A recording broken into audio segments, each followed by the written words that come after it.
لكل الناس اللي بتلعب فانتزي نركز بالله عليكم. اولا انا بعتذر على اللايف ان انا عملته، انا اصلا نسيت، انا خلصت الصلاه عندي فطالع لايف لقيت الناس بتقول لي احنا رايحين نصلي اصلا، فمعلش يا جماعه اعذروني، انا اسف جدا على النقطه دي وقفلت اللايف بعديها على طول. نقطه تانية، الفيديو ده متقسم لنصين. النص الاولاني انا هكمل بقيه الخوازيق بتاعه الجوله اللي هي كانت اليوم الاخير، والنص التاني هي تشكيلتي النهائيه للجوله الجايه ان شاء الله. فخلينا نبدا من حيث ما انتهينا. كل الناس اللي بتلعب فانتسي نركز بالله عليكم. حد مكابتن ماني غيري وادام تراوري اتصاب، انا محتاج سالب 90 عشان اعدل التشكيله بتاعتي ونشتري ماني وصلاح. هيتقال لك فيرمينيو قال لك جن جنون الكوري يا عم اقعد بقى. انت عارف ايه اللي يزعل؟ اللي يزعل واحد زي جيمس ده مثلا، انت كان نفسك انه ما يلعبش علشان عندك متروفيتش ونفسك ينزل 15 نقطة. 15 نقطة يا جدعان. طب عملتوا كلين شيت يا جيمس، اتصبت ليه بدري يا معلم؟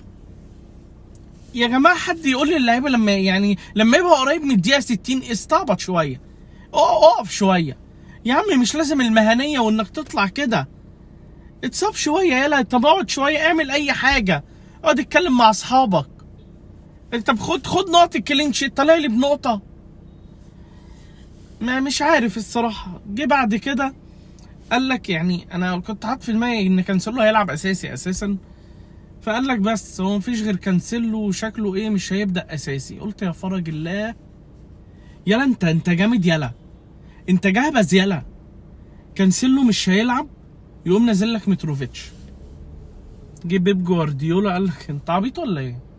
ده انا ممكن ننزله في الدقيقة 95. اما نزله في الشوط الثاني، في بداية الشوط الثاني تقريبا، بتبقى انت بقى ايه، مقهور بقى، يا رب يعمل حاجة او يا رب ما يعملش، بتبقى مش عارف تدعي عليه ولا تدعي يجيب لك نقط ولا تهبب ايه في حياتك، تبقى انت مش فاهم. يجي لك واحد زي هالاند ما شاء الله، يلا انت مقفل المنهج، خش امتحان يلا. انا مش عارف مراجعه نهائيه ايه اللي بتقراها لي دلوقتي، يلا خش الامتحان بقى. الواد جاب جونين. انا اصلا لو اتفرجت على ماتش السيتي ده، الدقيقه تقريبا 40 شاط كوره، الكوره خرمت ايد الجون، الكوره خدت ايديه كده وراحت، وكانت هتخش لولا المدافع عم مطلع الكوره في الثانيه 40، مش في الدقيقه 40، في الثانيه 40. مفيش 10 دقايق لقيت دي برون عامل له اسيست، بيضيع بيعمل، بيقول لك انا زعلان وحزين ان انا جبت جونين فقط، كان بامكاني اجيب 5 تجوان. يسطا انت اللي بتفكرني بعادل امام في الفيلم بتاع التجربه الدنماركيه، اللي هو يا بوب انت دلوقتي وزير فممكن نضرب 30 40 واحد عادي. ايه ده يا عم؟ 5 تجوان يا صلاح، ما تشوفش التصريحات دي. انت معاك نونز لو جاب جون بنسجد، انا مش عارف الصراحه. 5 تجوان، ده راشفورد طول الموسم ما جابش 5 تجوان. ده راشفورد جاب لي شلل لوحده. الحمد لله ده راشفورد تألق. انا ما كنتش متخيل ايه يا راشفورد الجمدان والحلاوه دي. هو ده راشفورد يا ابن اللعيبه. انا بقيت حاسس ان انا جهبذ. وفي ناس تقول لي ابيع ايه يلا، ابيع ايه يلا، ده تكتيك يلا، انا شايف المستقبل بعينيا، شايفه جاي من بعيد. لا ما شاء الله على اختيارات الجوله اللي فاتت دي، كانت كويسه جدا. يمكن اللي قهرني متروفيتش على فكره. انا جبت 87 نقطه، 87 نقطه عشان لو ما سمعتنيش، عشان عبد الله كاد اللي فات اتغير. سكند تشانس، انا مش عارف برضه موضوع سكند تشانس ده صحيح، كويس ان انا افتكرت. سكند تشانس ده قال لك ايه؟ دي فرصه ثانيه، ومن الجوله 17 بقى والجو ده جاب 87 وطلع في المركز قرب ال 2 مليون. انا مش عارف يا جماعه، انتوا بتلعبوا من الجوله ال 16 مثلا وانا جيت خبطت عليكم في الجوله ال 17؟ لما يبقى قدامي 2 مليون واحد انا امتى طيب يا رجاله؟ ما انا مش ما انا هلحق الاولاني اللي جايب 150 ده ازاي؟ ما انا هلحقه ازاي؟ انا عايز سيرد تشانس، انا عايز فورد تشانس، انا عايز كل جوله تشانس علشان الحق اروح انجلترا يومين. قال لك اللي بيكسب اصلا بيروح انجلترا يومين. يا عم وديني يوم، وديني رحله اليوم الواحد زي جمصه كده، اما بنروح الصبح نلبس الشمس من اولها ونرجع بقى الساعه 5 اللي هو الجو بيبقى بدأ يحلو اساسا. ماشي يا عم ماشي، نكسب اي حاجه. طيب شاحن نوكيا رفيع، اي حاجه. خلونا نبدا في النص التاني، وبعد كده انا هقول لك التشكيل بعد كده بتاعي، وهنزله قبل كل جوله علشان تبقى انت عارف، وقاري معايا ملخص خوازيق الجوله، وقاري معايا ايه الحلو اللي عندي وايه الوحش عشان تبقى انت فاهم. فانا هقول لك تشكيلي دلوقتي اللي هلعب بيه، وانا قسما بالله داخل الجوله سالب 12 نقطه. هحط لك حتى التغييرات بتاعتي اللي انا عملتها. في حراسه المرمى انا كان عندي الكابتن وورد، رجع تاني بقى خلاص بقى، لا وورد ولا اكسل ولا رجع بقى تاني خلاص بقى حماده. فانا هجيب كابتن تشيلساوي، كابتن كبه، عشان نعمل كبده. انا ليه جايب كبه او ليه جايب كيبا زي ما بيقولوا؟ انا جايب كابتن كبده علشان الصراحه هما يعني هو مبدئيا هو بقى الحارس الاساسي حاليا، مندي خلاص تمام. ثانيا ماتشات تشيلسي اللي جايه كويسه جدا، وعندهم دبل في الجوله 19، فدي حاجه مدياك حافز انك تجيبه، يعني هيلعب ماتشين، فدي حاجه كويسه. ودي حاجه انا بنصح بيها، حاول تبص للجولات اللي فيها دبل الفترات اللي جايه. تشيلسي هتقابل نوتنجهام، ماتش خارج ارضهم، بس نوتنجهام مش الفريق التقيل، يعني يقدروا يعملوا عليه كلين شيت الصراحه، فصباح الفل. غير كده الجوله 19 زي ما قلنا في دبل. الدفاع، وانا الصراحه يعني انا اتعقدت من المدافعين اللي عندي، لان انا عندي جيمس جاب لي نقطه، كانسيلو جاب لي نقطه، اسمه ايه ده، ساليبا جاب لي نقطتين. فالثلاثه دول كانوا جايبين لي 4 نقط، وحارس المرمى كان وورد كان جايب لي نقطه، فالاربعه جايبين لي 4 نقط. مش هقول لك غير كده، والصراحه دول اللي خيشوا عندي. طيب في الدفاع خلونا نبدا بتريبير اللي مع الناس كلها، وده خليه عندك، مش محتاج اقول لك تفاصيل تريبير وبيعمل ايه ولا نيوكاسل والفريق الصراحه يعني ما شاء الله ما شاء الله بجد. مش قادر استوعب اللي بيحصل، ونداء خاص لكل مسؤول في مصر بجد والله العظيم. يعني انا نفسي حاجه زي دي تحصل، يعني ده نداء شخصي كعبد الله جاد، نفسي ان الناس تسمعه. ممكن تفتكروا نداء متخلف شويه، بس هو والله نداء بجد انا حاسه كويس. يعني الامارات عندها باريس سان جيرمان والشيخ منصور ومش عارف ايه، الملعب الامارات عندك الارسنال، عندك في نيوكاسل السعوديه، عندك في انديه، يعني في استثمارات كتير قوي لناس كتير والدول العربيه كتير، وسامع ان قطر هيبقى في انديه، في حاجات كتير الصراحه تمام. ليه احنا كمصر مثلا دلوقتي اللي معروض للبيع فريق زي فريق مانشستر يونايتد؟ انا عارفك بتضحك دلوقتي، عارفك بتضحك اقسم بالله، بس انا بتكلم بجد والله العظيم. ليه مثلا مفيش مسؤول في مصر يشتري فريق مانشستر يونايتد؟ 4 مليار هو المبلغ عالي شويه، يعني ممكن نحاول نقسط او بتاع، بس ليه لا؟ بس انا مش خايف الصراحه غير من حاجه، مثلا يعني راشفورد مثلا يبقى عايز اجازه ولا حاجه، يقول اختم من عنده استاذه ولاء في الدور السابع، مش عارف جرين وود في السجن، يقول لك اخلاء سبيل، امدي له يا استاذ محمد واختم له والنبي، والختم بقى مش واضح، وترجع تاني وجاي لك من بعيد والله يا استاذ محمد، يقول لك مش شايفنا بنفطر يا استاذ، تخلص الفطار مش شايفنا بنشرب الشاي يا استاذ، يخلص الشاي مش شايفنا هنصلي يا استاذ، يخلص الصلاه يقول لك خلاص يا استاذ الساعه جت 2. ماشي. بص هي الفكره بجد، انا نفسي اشوف لبلدي او لمستثمر، يعني يكفيك انك هتقول نادي مانشستر يونايتد الملك بتاعه مصري، يعني تخيلها، اقسم بالله حلم والله. تريبير ب 5.9 هيقابلوا ليدز يونايتد على ارضهم. الفريق حتى لو سيء او ما عملش كلين شيت تريبير بيسجل. وبدل ذكرنا تريبير هنذكر الميرون. الميرون برضه هيقابلوا نفس الفريق عشان هم مع بعض في نفس الفريق، مش محتاجه. تمام. متألق دايما والميرون الصراحه لعيب كويس جدا وبيسجل تقريبا كل ماتش يا بيعمل اسيست، فلازم الاتنين دول يكونوا معاك. نكمل بقيه خط الدفاع بتاعنا. هكلمك عن كانسيلو.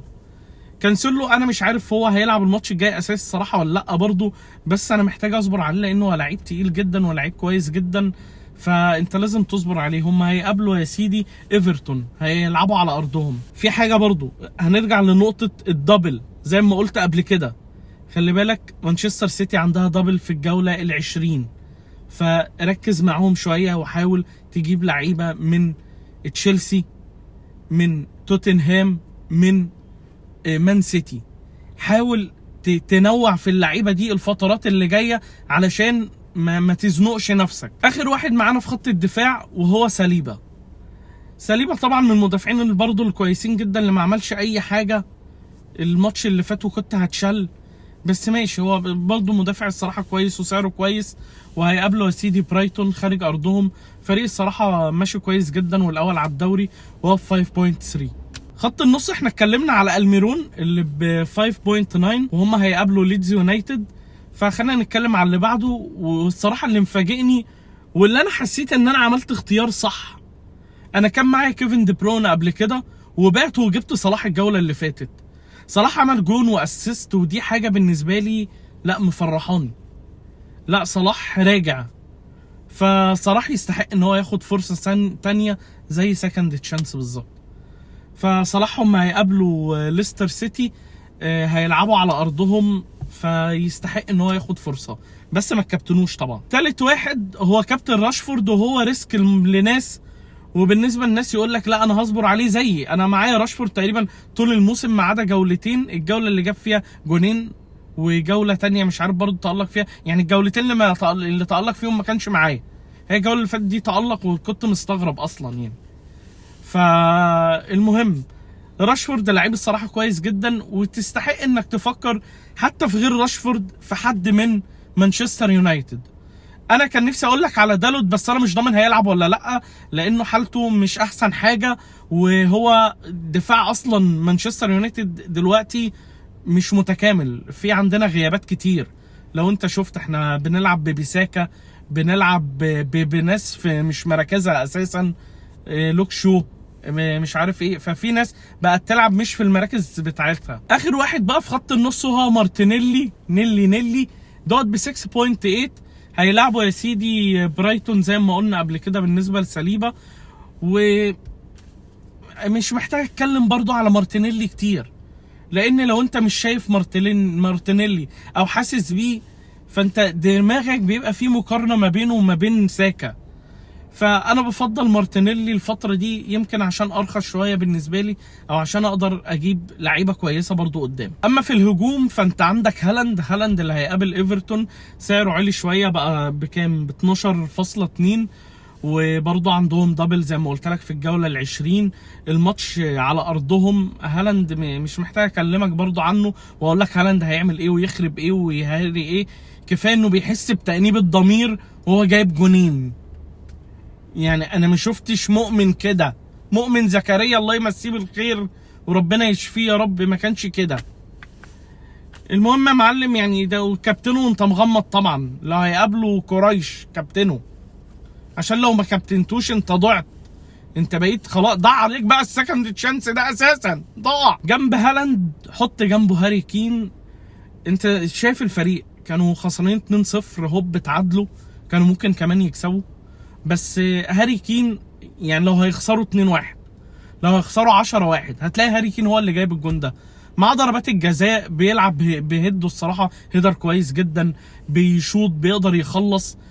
هاري كين لو خبطت فيه الكره هيعمل اسيست من الاخر. فهاري كين يعني انا بعتبره من النقط المضمونه برده شويه، رغم انه سعره عالي، بس هاري كين الصراحه بيسجل. يعني ده بعيد خالص عن سون اللي كنا نعرفه اللي لسه ما رجعش نهائي. فهم هيقابلوا استون فيلا، وعندهم برضو خلي بالك عندهم دبل كمان في الجوله ال20 مع مان سيتي. فماتشهم الى حد ما كويس، وهاري كين من الناس اللي حاول تركز عليها، او لو مش عندك حاول انك تجيبه علشان هيبقى عنده دبل، ولو بنسبه كبيره ممكن يتالق جامد في الدبل ده. اخر واحد عندي هو كابتن متروفيتش. وكابتن متروفيتش الصراحه هو بيثبت لنا ان البني ادم اصله خنفسه. فانا مش عارف يا كابتن متروفيتش، انت اساسي اهو، اساسي اهو، تمام؟ يعني لما كنت على الدكه ما خدتش انذار عشان تتوقف، ما خدتش انذار، ما عملتش حاجه. حلو يا مؤدب، حلو، وما خدتش انذار وجون واسيستين والدنيا جميله. انا جبتك بقى يا عم، مش طالع يا عم، يا عم مش طالع، مش طالع، راكن انا بصور. المهم نسيت. المهم بقى انا جبتك معايا بقى كابتن متروفيتش، اتفرج بقى على اللي هيحصل. هيلبس الانذار، هيتوقف في الجو، عنده برضه دبل ونيله على دماغه، عنده دبل في الجوله ال19، تمام؟ فانا يعني مش هيسجل بقى حاجه بقى ولا هيعمل حاجه، وهياخد انذار وهيتوقف وهيضيع عليا تبديل وحاجه نيله ب60 نيله. اما نشوف يا رب، يا رب يا متروفيتش تعمل عكس ما انا متخيل. الكابتنه طبعا يا رجاله هالاند، يعني مش محتاج اقول. بس هنا بقى السؤال، مين الفايس؟ انا الصراحه بفضل هاري كين. يعني لو معاك حابب تحط فايس على هاري كين فده احسن اختيار. يعني خلونا نعمل مسابقه كده ما بيننا. انا عايزك في الكومنتات على اليوتيوب تكتب لي بالظبط تشكيلتك ايه، وبالاختيار الفايس بالدكه، لان انا هختار 3 منكم وهتشوف اللي هو هتحداني بتشكيلتك من الاخر. اللي هيعديني هنبعت له الكم السحري. انا عارف ان انتوا اتخنقتوا من المنتج ده، بس قسما بالله ما في غيره، والله العظيم ما في غيره يا شباب. انا نفسي نغير، بس نفسي في ركبه مثلا، بس ما فيش والله. فاتحداني بتشكيلتك، حط لي تشكيلتك في الكومنتات وانا هختار. قبل ما الجوله تبدا هختار 3 تشكيلات، اللي هيعدي النقط بتاعته هتعديني هيجي له الكم السحري اللي هيختاره، غير طبعا الاول على الدوري بياخد الكم السحري. شكرا لكم يا رجاله، واشوفكم في حلقات تانيه. اعمل لي لايك وشير وسبسكرايب لو وصلت اصلا معانا دلوقتي. شكرا لكم، سلاحف.